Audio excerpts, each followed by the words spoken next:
Welcome back to the first, the last, the Nerdom, where we're the first, the last, and everything in between in the nerd world. This month, we're venturing deep into the shadows for Found Footage Month, exploring the films that make you question what's real, what's fake, and why anyone would keep filming when things get scary. This week, we're going in heading to Gojim Haunted Asylum on one of South Korea's most terrifying uh, entries in the genre, a film that blurs the line between the internet clout and pure horror. Joining us this episode is our special co-host Claudia, who knows a thing or two about the paranormal. She actually does haunted visits. So who better to plus unpack the chills, the realism, and the haunted history behind this movie. Grab the your night vision, keep the cameras rolling, grab your GoPro, and whatever you do, don't follow the laughter down the hall. So, hey everybody. Hello. Hello. Nice to meet you again, Claudia. Welcome to Yes, this week's. Yeah, thank you for being our special guest here today. sure. My pleasure. Yeah, and this week we're diving into some Korean horror, and like I said, we're kind of focusing on found footage this month.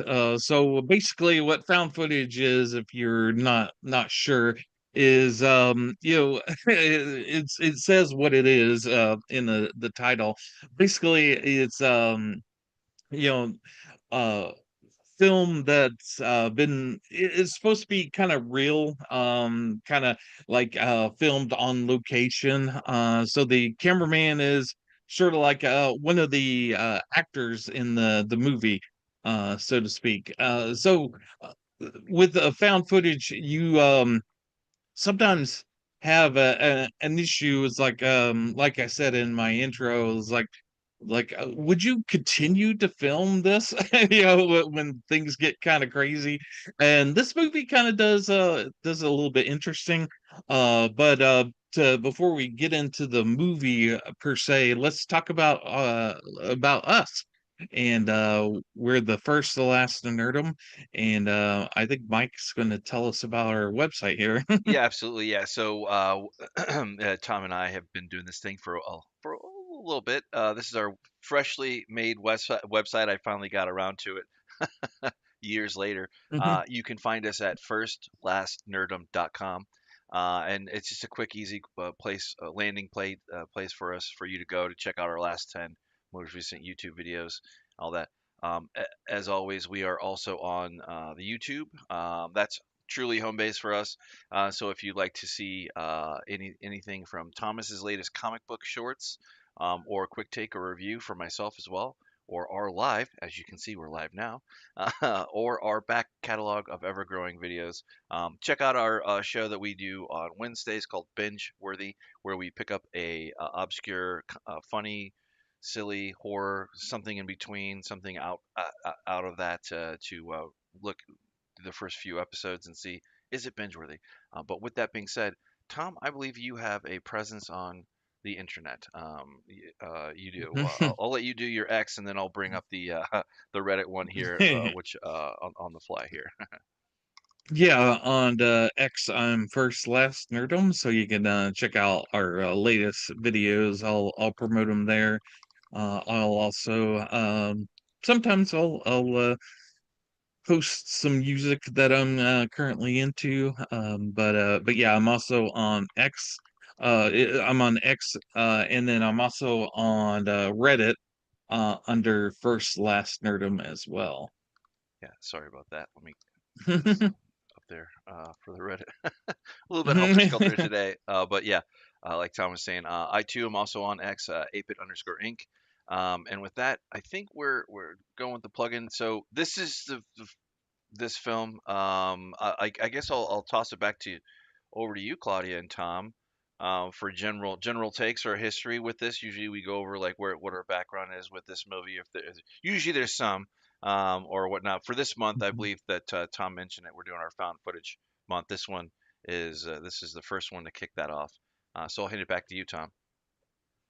Yeah, yeah, no, we also did One Cut of the Dead, which is sort of a zombie slash found footage kind of movie as well, kind of kicking off October. But yeah, with this movie, yeah, I'd heard about it. I watched it on Tubi, and then I also got like the Blu-ray version of it as well. But yeah, yeah, this is kind of an interesting movie. Basically, it's a bunch of YouTubers that get together and they decide to film their visitation into this asylum. This uh, I was trying to find out whether or not this is an actual asylum, and evidently this is an actual asylum that has since been torn down, but so you can't go into it currently, but yeah, and I think when they filmed it, they didn't actually film in the actual asylum. They filmed in a school. Oh, okay. So yeah. Yeah. So, is this your first time viewing this, Mike, Claudia? It was yeah. So um I'm a local actress, and because of that we've done um we that led me to the paranormal because we've done some fundraisers where we had paranormal people come in, and through the years I've got to know these people and I enjoy a good spooky ghost hunt like the next person. And so, um, yeah, so Thomas turned me on to this movie and I watched it Thursday night. Um, I will say, uh, it's definitely not exactly what I have experienced when I've been on a ghost hunt. Even in, well, all the psychics and mediums and people that have come to my downtown in Wamego, Kansas, which is was settled in the 1860s. So, I mean, the buildings are old. And so there is a lot of haunting going on, but they're like, it's being haunted by people that love the town and so there's no evil spirits lurking or that sort of thing. So, um, but having watched this, I can definitely tell you what they did wrong. And what they, yeah, if they were with pros that you would see on these ghost hunting shows, what they would have told them that they did wrong. Indeed. Yeah, it was kind of interesting. With the found footage, a lot of times, with found footage, they, it's obviously a cheap way to make a movie. Obviously you have like I said, the one of the actors is the cameraman in it, and a lot of found footage tends to be um kind of since it's playing on the fact that it's real, that sort of a lot of times it's their crutch. A lot of the scares are just you know actual things like little jump scares here and there, that kind of builds up, whereas this movie, I think it kind of takes the found footage and kind of turns it on its head. This movie goes to places I didn't realize it actually going to go to. It actually goes to a lot of scary depths to it's like, oh my god, are they actually going to do this? And they actually do it. you know Yeah. Yeah, Uh, I hadn't seen this before, so this was very interesting.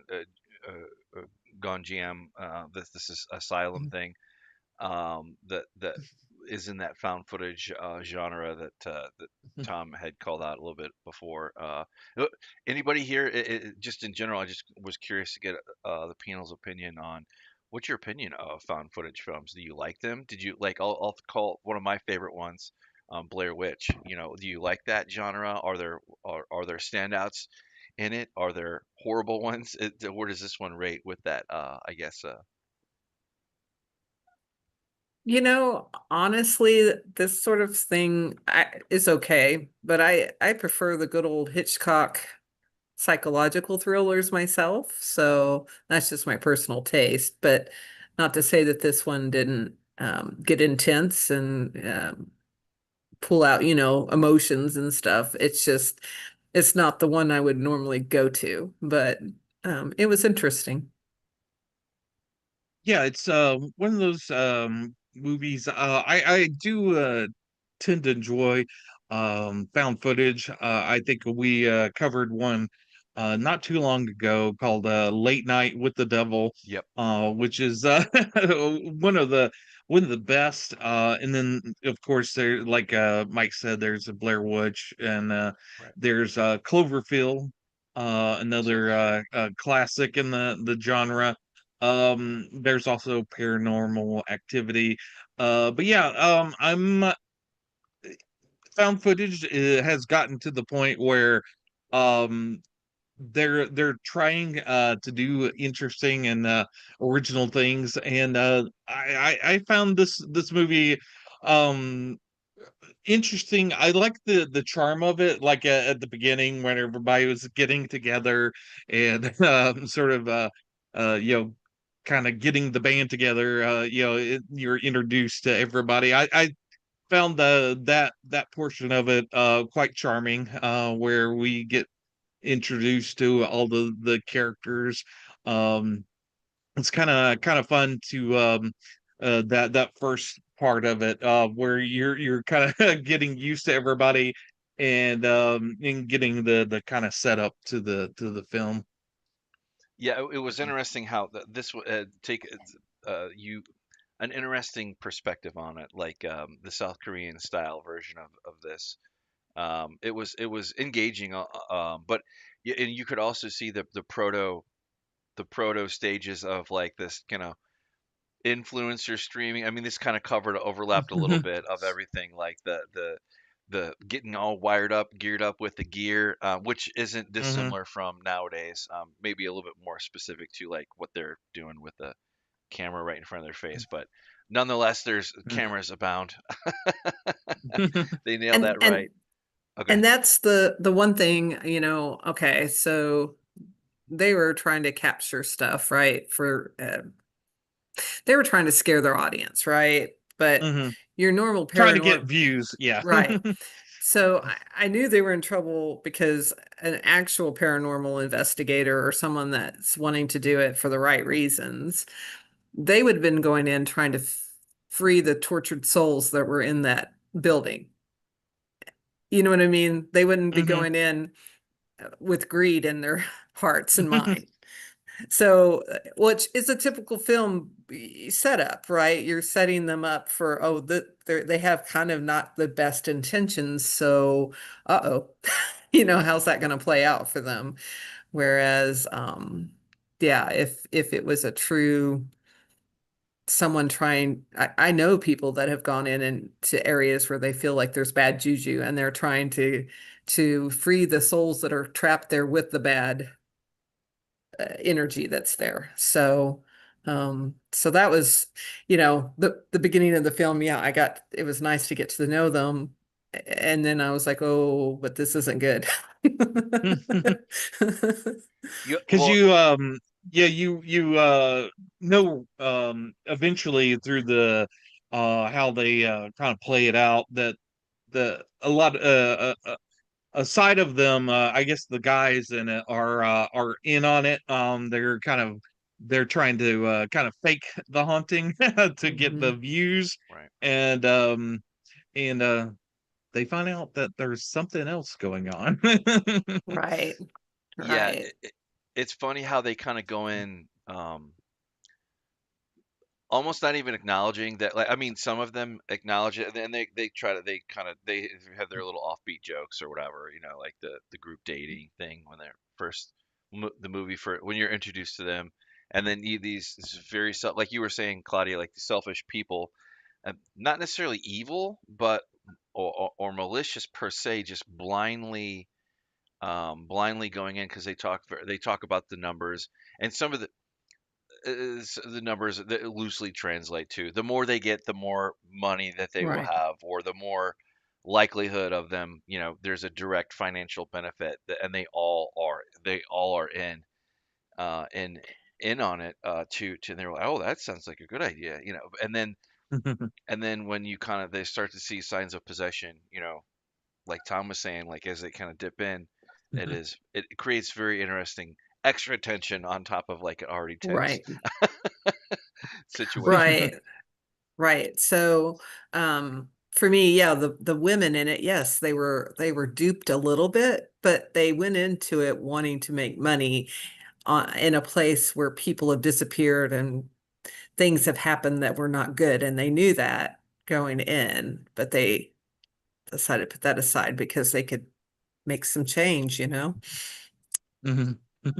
Indeed. Yeah, and how did y'all take the sort of like the Korean version of The Haunting? Like they had that scene where they lit they had the little paper and the candles and whatnot. Okay, um mhm, well, that, I mean, um, that's witchcraft. That's not, like that's conjuring. mhm. Um, I've never been on a paranormal investigation or watched one on TV or anything like that here in America where they use some kind of conjuring spell. I mean, usually that's for your horror movies, which are witches and demons and the television show Supernatural would have done something like that, but not not your good old regular old ghost hunters that are just trying to see if there's a spook out there. The other thing that they did wrong right off the bat is you're not supposed to poke the bear, so to speak. You're if you go in and you rattle their chains, they're going to rattle back, and that's that's paranormal 101. Don't invite the evil to decide they want to latch on to you or take you on because they would, if that's that's an invitation they might very well take. And in fact, any ghost hunter that I know that truly has studied it and looked at it will never use a seance board or anything like that. They'll use dowsing rods and things that are pure energy to communicate, but they will not use anything that has powers that where they might find a way to latch onto you. Interesting. Interesting. Yeah, I wouldn't necessarily want to show up, roll up, and punch somebody in the face as a hello. Maybe not a good idea.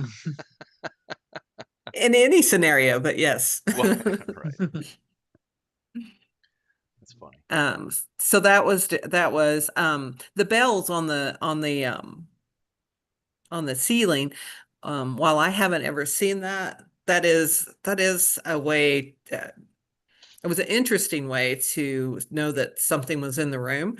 Um, I have been on investigations where the crew has used, the Halloween grid light, I mean, or Christmas grid lights the laser lights now that you put on the side of your house. You can have stable grid lights, and that way, if there's movement in the grid lights, you can see it, or they'll use um, toys or balls that light up, or, things that they can touch that would light up or make a noise or that sort of thing. But the bells were interesting. I've never seen a grid of bells before. That was interesting.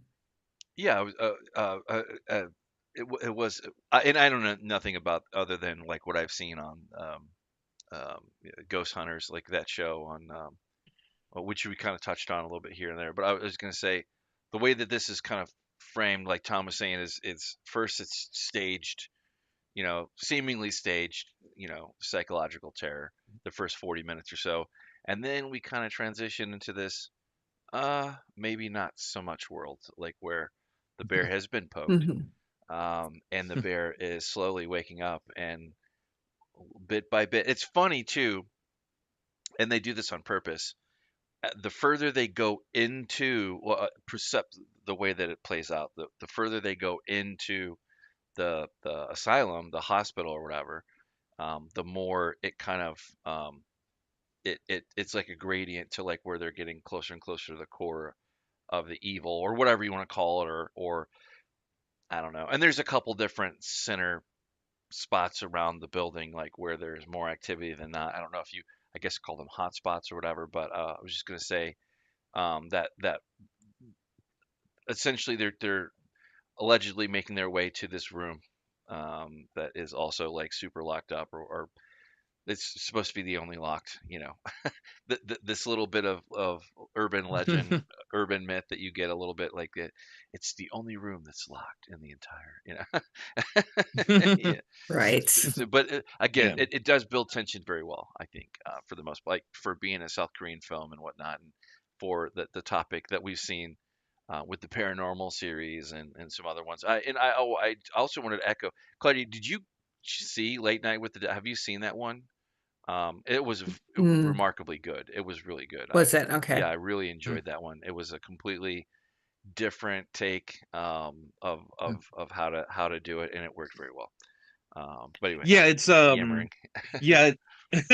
Yeah, Late Night with the Devil. It's sort of like the the show's sort of like I would liken it to Phil Donahue, but late at night is sort of Okay. kind of vibe to it.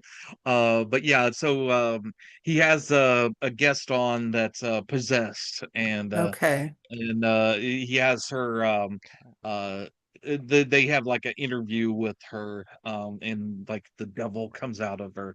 Oh, But yeah, yeah. it's a so like a lost video of this airing of this episode. And yeah, it's really really good. As far as like found footage, that's sort of like top tier Yeah.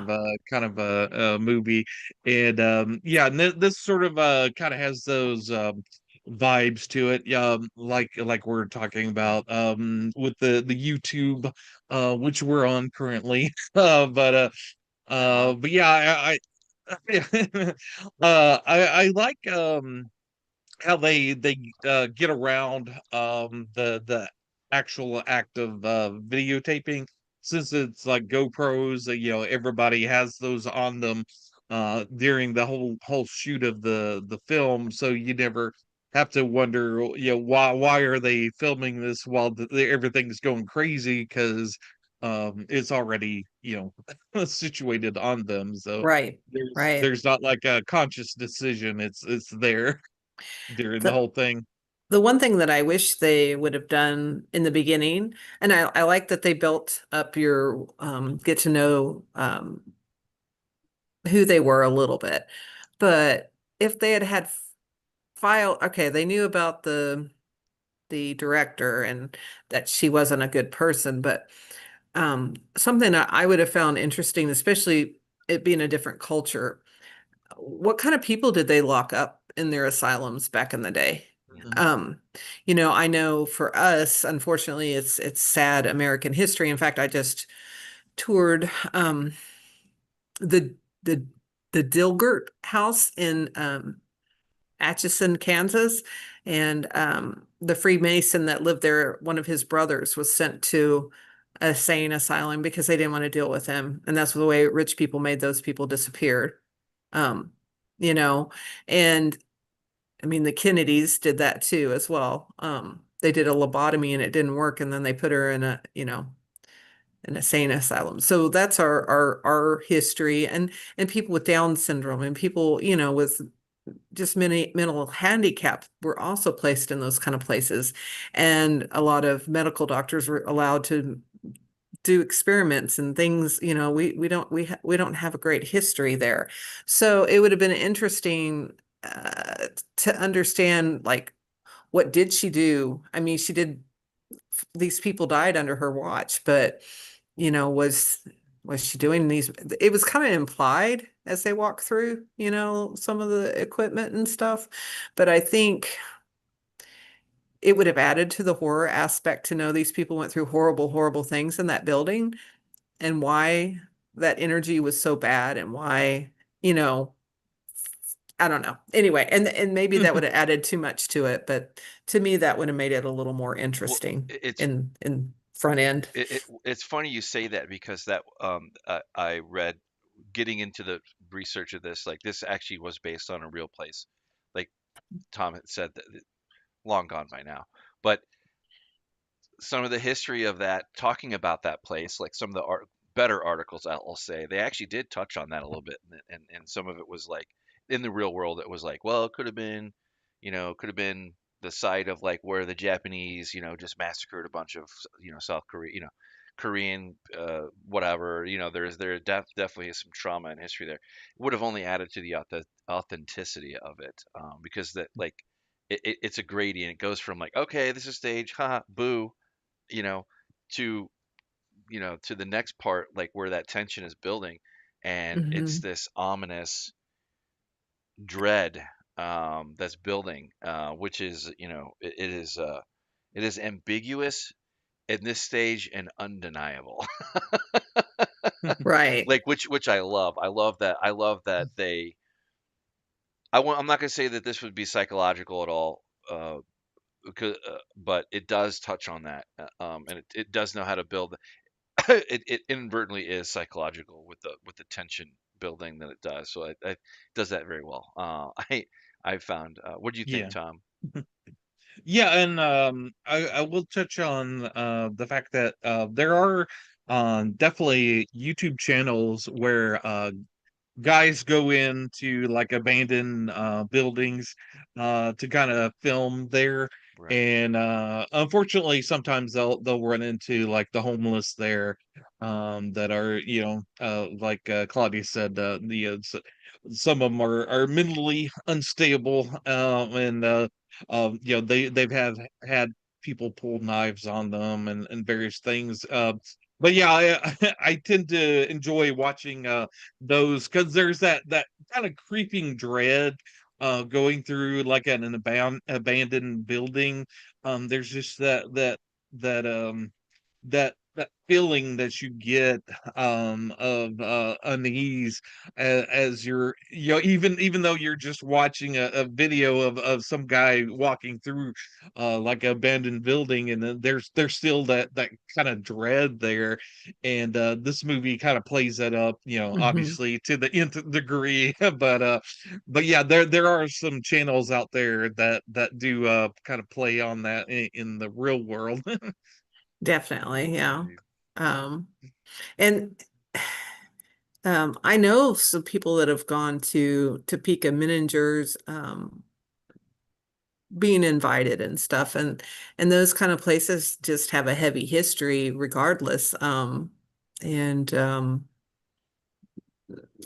The difference being these people went in knowing that and respecting, not poking the bear, and still had some very intense things happen to them while they were in there, according to them, So those kind of buildings can have definite heaviness. I just think that the director would have been even more ominous. She was very ominous, and if you had known that she had tortured people directly, like if they had, I don't know that, but she still, and I do think that the use of drone footage at the end was very interesting too, with her part of it.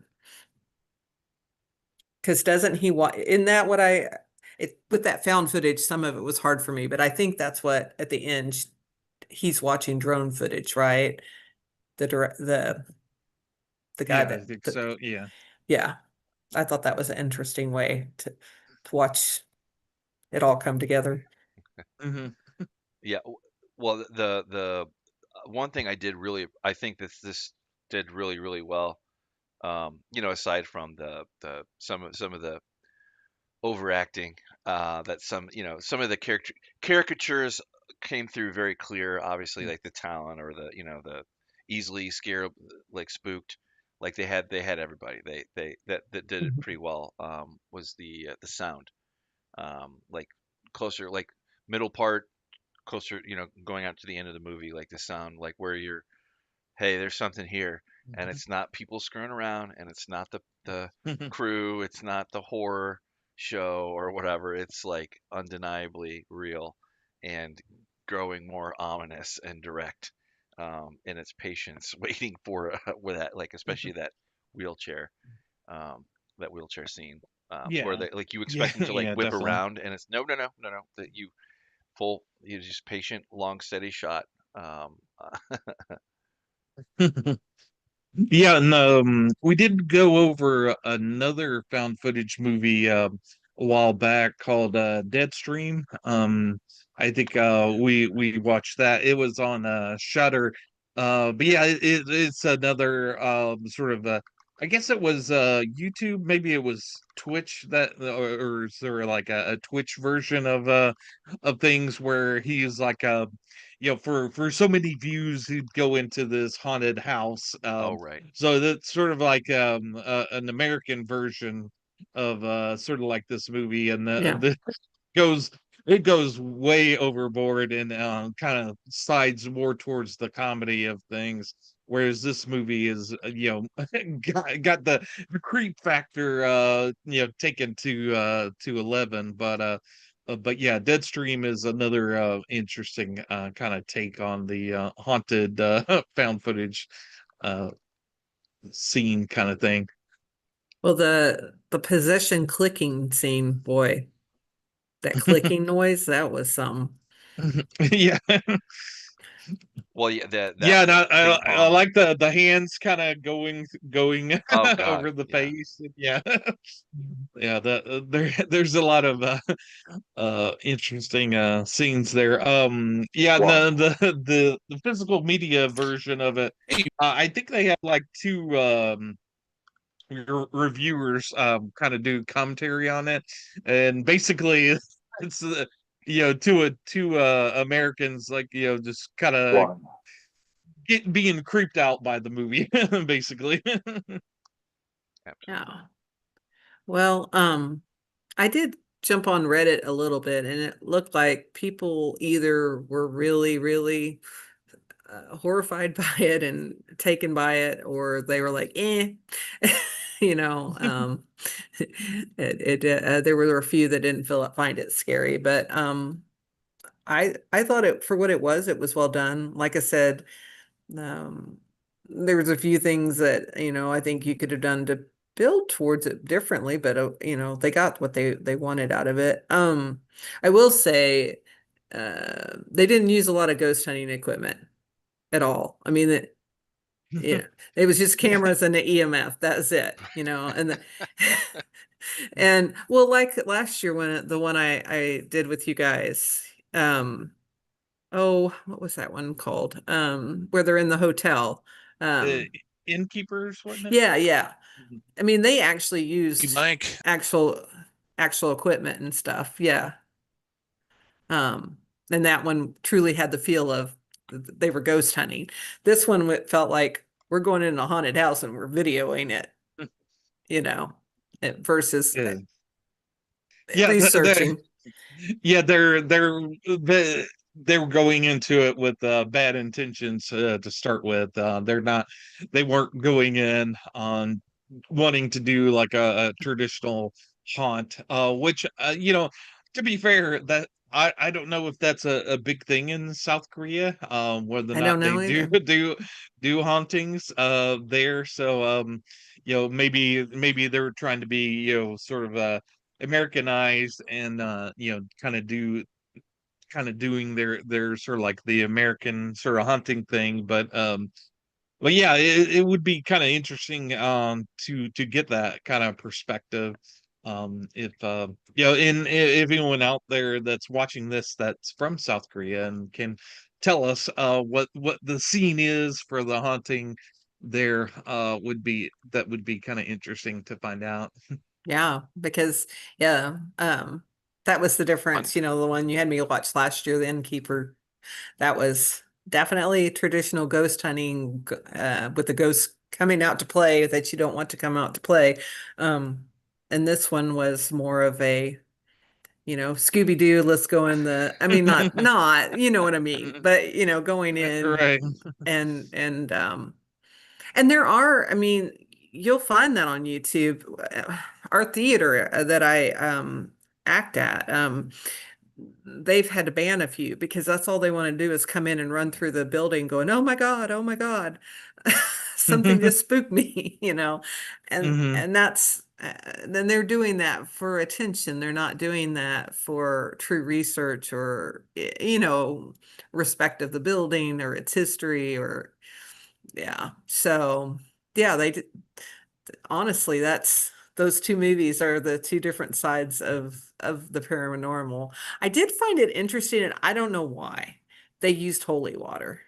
I don't know if they used it Hmm. to protect themselves or as a I detector. I Like if the, you know, Yeah, they kind of going back to your criticism of them, not really doing ghost hunter things or, paranormal investigatory kind of things. They're going in there with the intent and express purpose to exploit whatever's there, whether there's something there or not, which they intended on there being something there with all the tricks and the stage buffoonery, or booze. It was just yeah, I don't interesting. think they believed it. Yeah, that's the thing. They went in not being believers Yeah, anyway. well, I just kind of Hmm. took it as like them doing a caricature of, that of going through the motions. Like it was all Hmm. theatrics for them for the investigating side of what is this thing, what let's capture like they were Yeah. disingenuous and then it came back. I think that moral of the story kind of like as the show builds into the thing to like where I won't give anything away. Spoiler, no spoilers Right. here, but it does kind of like they spend a little bit of time with these people, and you kind of get to the points of like, well, it was kind of about those people, but not really.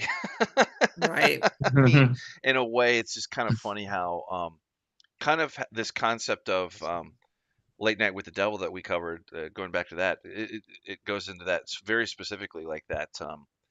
Like where it's leaves you with the impression of like something is being taken over, and this is showing how it's going to do that a little bit. Um, Yeah, Yeah. no, I think one of the benefits of found footage is that kind of realism that's kind of baked into the thing. You're watching something that you're not supposed to see. It's sort of that found footage that that's you're I find that to be very interesting.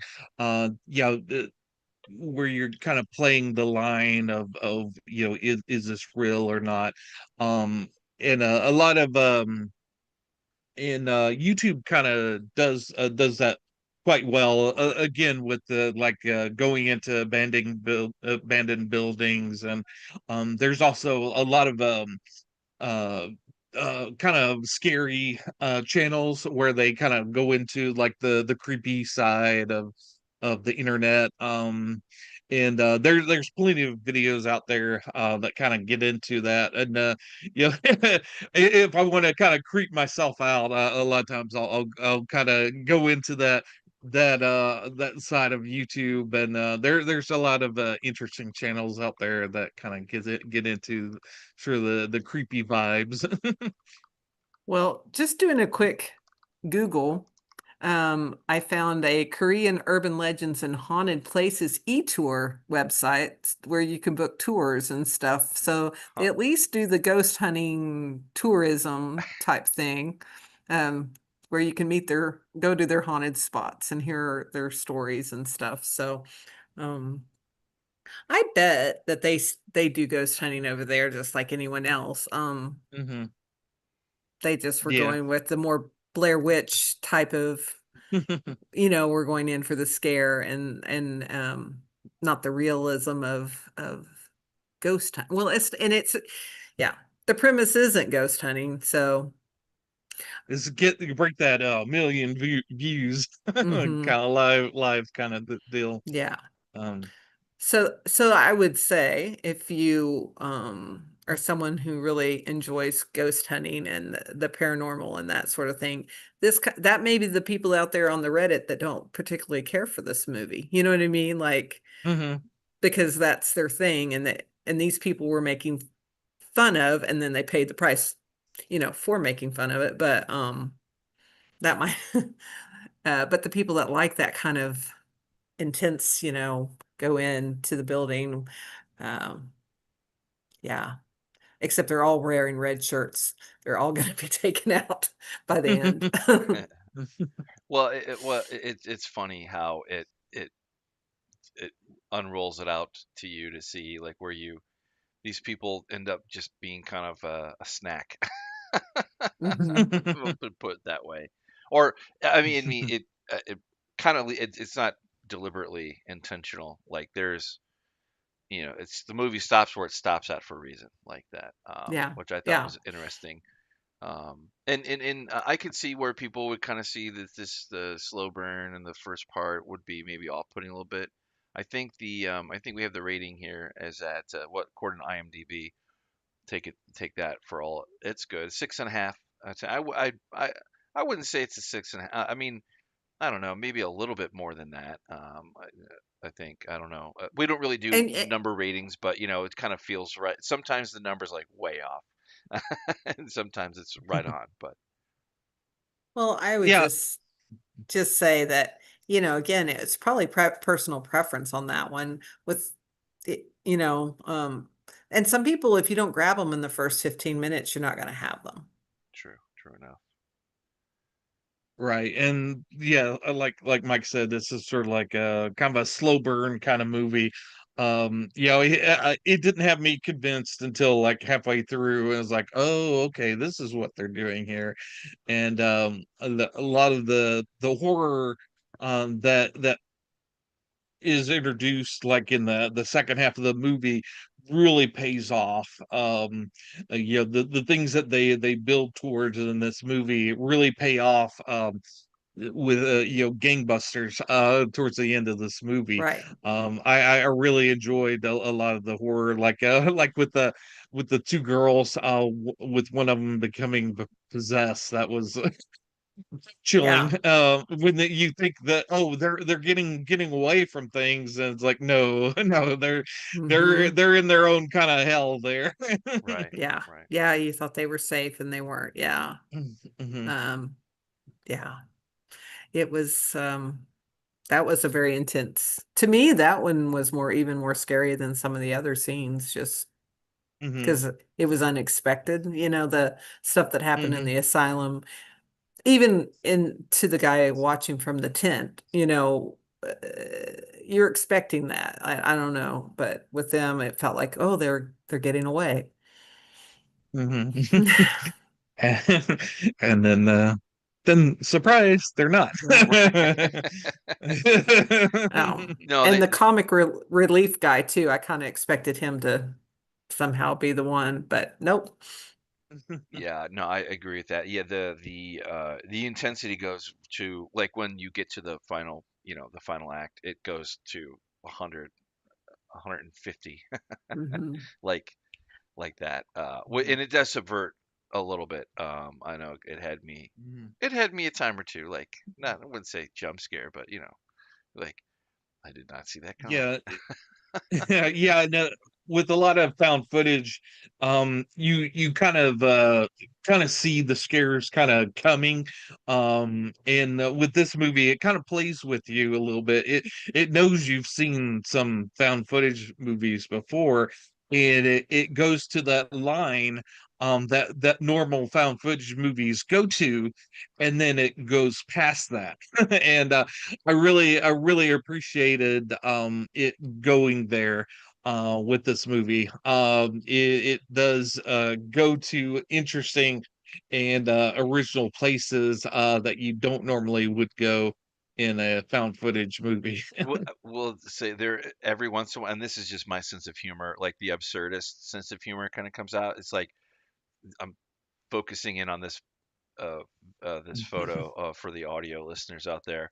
Like it's hair. It's just like that's like an Aqua Teen Hunger Force. Like like we just go into a haunted building, we just find hair.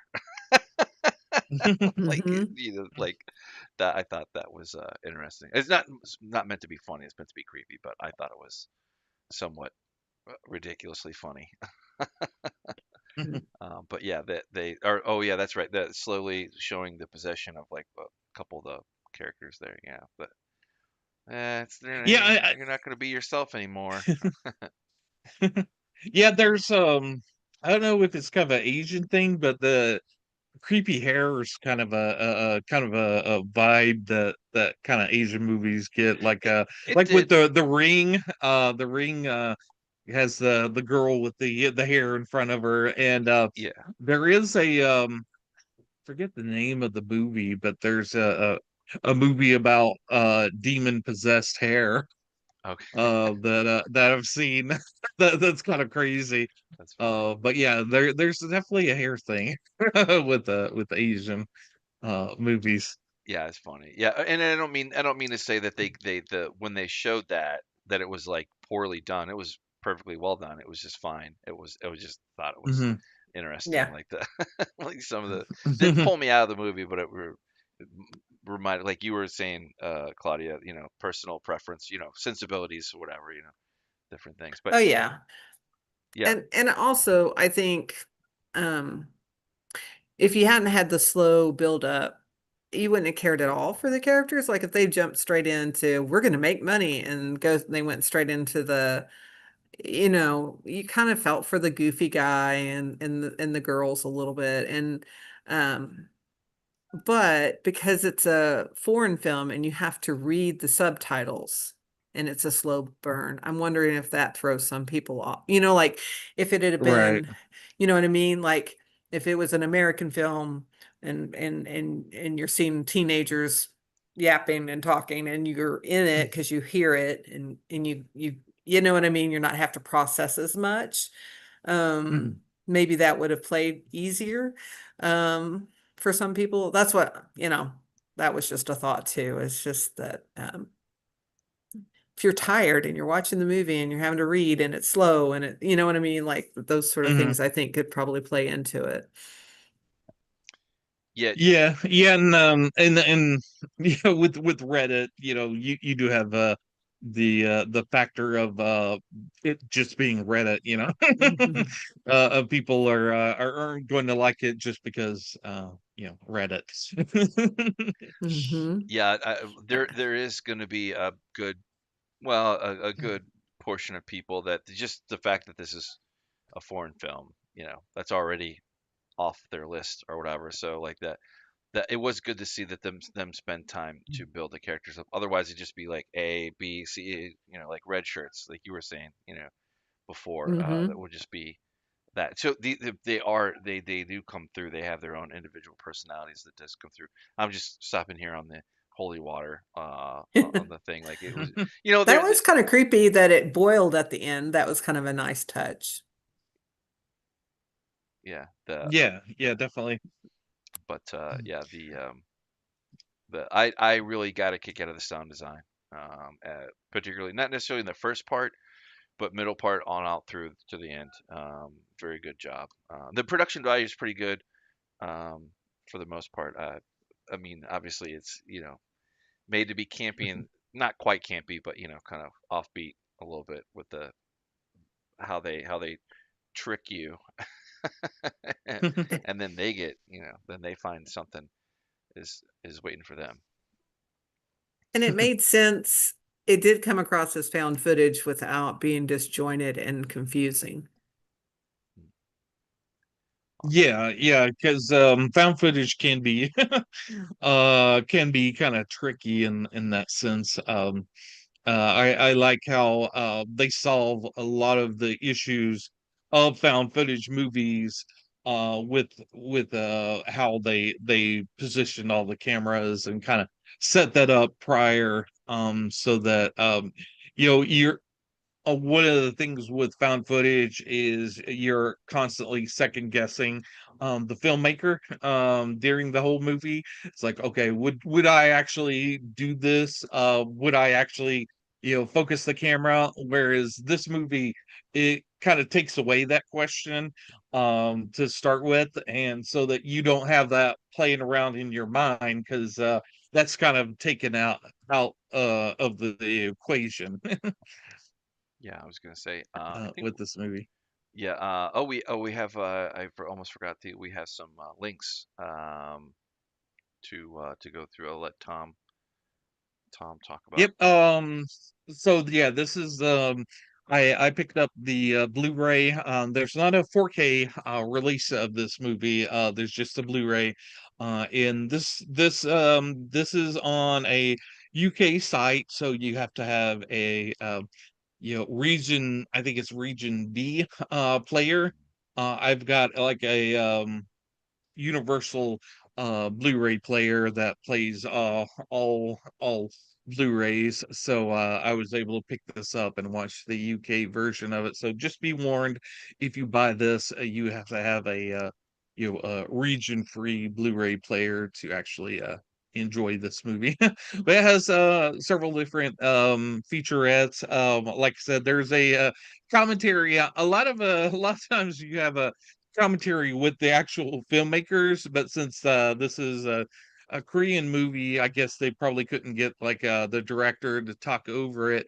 So you have a couple of people that aren't associated with the movie just enjoying the movie while you watch it. So I can't really recommend the commentary because it's just a couple people just going, "Oh wow, this is kind of cool," but yeah, it's kind of a interesting commentary to listen to. Yeah. But yeah, if you want a physical, I'm a physical media guy, so if you want a physical version of this movie, although I think you guys watched it on Tubi. Tubi. Hmm. Yeah, so yeah, that's what I actually ended up watching on Plex, but same. That's the one of the nice Hmm. benefits of nowadays.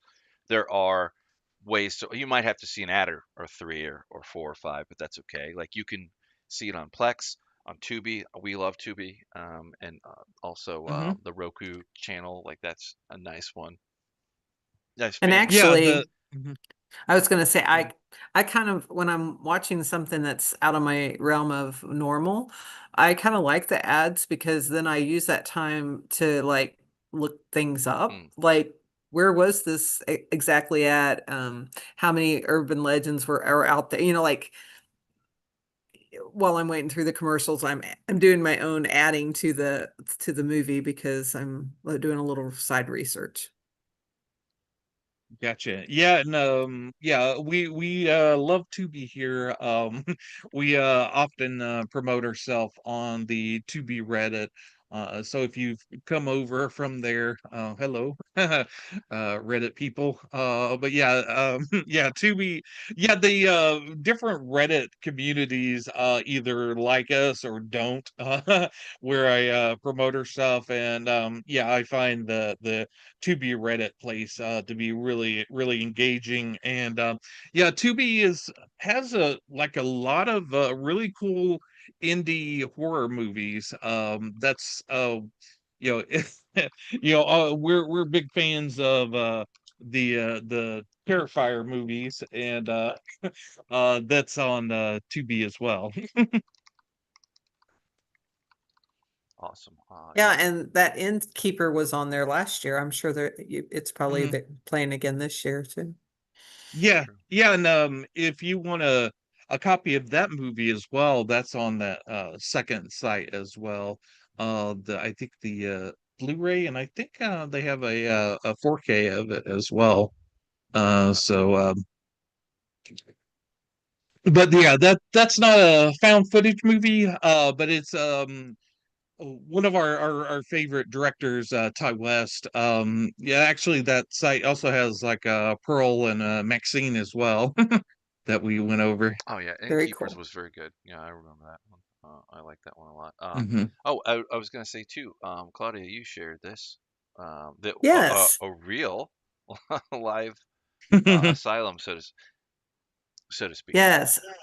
Yes, so it's in St. Joe, Missouri. So if you're in the United States, it's nicely centrally located. There's not a lot of those old asylums that are open to the public like this. I have to be honest, I haven't got to go yet. I was in St. Joe this weekend. I did some tours of some haunted mansions in Atchison. And drove by the hospital, but I just ran out of time. But it's on my to-do list because I think it would be really cool to check out because they're not shying away from the fact that that place was not necessarily always a great place. They, and they do paranormal investigations and things like that. So if you, follow them on Facebook and that sort of thing, you might um, be able to do some ghost hunting in there, or at least go and experience what that would look like. And I would imagine it's very similar to the history of many of our psychiatric asylums, unfortunately. So, um, just like some of our old jails don't all have great histories. So, Indeed, indeed. Yeah, and that's one of the interesting thing about with haunts and stuff is that history. Both Claudia and I are big history people, so it's always fascinating to kind of dive in deep on the historical aspect of things. And I like how this movie kind of gets into that as well. Whether or not that's real history or not, it's kind of fun to kind of play around with. yes. But yeah, that's I think one of the appeals of haunts is the history aspect of it. Um but yeah, that's that is kind of on the spooky side, but yeah, the history is always kind of interesting. Indeed. And I will say to anyone in the spooky season that ever wants to immerse themselves. I'm in a town, Wamego, Kansas, where we celebrate everything Wizard of Oz, but Atchison, Kansas celebrates everything spooky. So they embrace that tourism throughout the month of October with all sorts of interesting things. And they have these wonderful old houses that are haunted that you can tour or investigate and do all sorts of fun things. So they have a Facebook Haunted Atchison. um, I think it's on Facebook. I'm pretty sure it's on Facebook, but yeah, if you Google Haunted Atchison, Kansas, you'll get some interesting, their town. That's the thing. The Chamber of Commerce has embraced it. So if you buy a ticket to a paranormal event or a tour, it's through the Chamber of Commerce. That's how embraced it is in that town. Wow. Very cool. Very cool. Gotcha. Awesome. All right, and I think we covered, I think your favorite horror movie, The Haunting. Is that Mm-hmm. right? Yep. Mm-hmm. Which is in our back catalog there. So if you want to check that out as well, there's that. But yeah, this month is our found footage. We're gonna be covering like other things. I think we're gonna wrap up the month with the legendary Blair Witch, but there's a Yep. couple other found footage movies that we'll be covering. I take it that you're not like a big found footage person. Do you have a have a like a favorite found footage movie? No, actually, this was my first one I've ever seen. Gotcha. Like I said, I'm more of a Hitchcock psychological thriller type of gal. So like The Haunting was definitely my type of jam. And but The Mhm. Innkeeper, I did very much enjoy that too. I mean, like the slow build, psychological, that sort of thing. Um, I to be honest, I don't go in a haunted house like a to pay to go into a haunted house where I might get jumped scared. I go into a haunted house where I investigate real ghosts and stuff that everything's going to be, you know, a little more sedate. Mhm. Awesome. Yeah. Gotcha. Yeah. I think we're rolling up here. We wanted to thank you very, very much for joining us again, Hmm. Claudia. Thanks. Uh, And it was something I would have normally watched, but it was definitely fun. Yeah, absolutely. when I was thinking of doing this, I thought, well, yeah, bring Claudia in because it's something that she doesn't normally watch, and it'd be interesting to hear her perspective. So yeah, I appreciate you coming on as always, and you're always welcome to come on if you have a particular movie that you want to bring to us. We're always open. Awesome. Thanks, guys. Awesome. Same here. Yeah. Well, look forward to having you in the future. I've been Mike. And I'm Tom. And And I'm we Claudia. are Thanks. I'm sorry. I broke no in. worries. All No good. worries. Yeah, and there's Claudia, and we're the first to last on Nerdom. And yeah, we appreciate your views.